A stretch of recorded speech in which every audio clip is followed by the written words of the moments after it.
The Morrow are the next creature we're going to talk about. So these guys are ogreish undersea abductors. They have actually the features of ogres as well as primeval predatory fish, so it's kind of terrifying. They actually lurk around coastal waters and basically ensnare like unsuspecting prey. Sometimes they just take land dwellers down to the murky depths, and sometimes they actually keep them as prisoners for future meals apparently. And they also just tend to raid the different settlements and coast, stealing weapons, treasure, and all that stuff. And it does lead to actually some conflicts between the merfolk and the Morrow. And sometimes merfolk are actually attacked because they are mistaken for these guys. So we're going to look at their stat block and how you can use them in your campaign. So first off, we can go and see they're relatively strong CR2. They have 13 AC, 45 hit points, 10-foot movement, 40-foot swimming. They have no abyssal and primordial, so you can't really speak to them that well.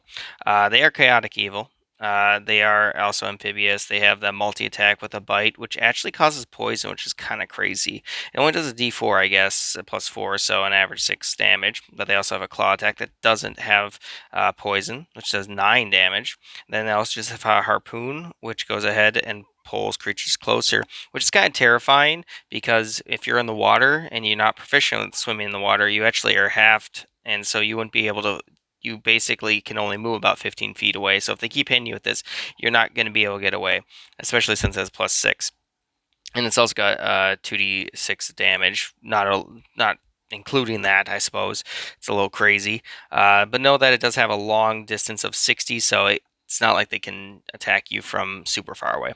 Anyway, I think these guys are pretty crazy, pretty cool. I would definitely recommend using them at probably like level 3. I feel like that's pretty fair, just because water combat can be really difficult for players, and if you try not to TPK your players, but that, you know, you would probably want to go ahead and have them higher level. Additionally, I want to point out they are they're just very strong with all the different stuff, especially not being able to run away.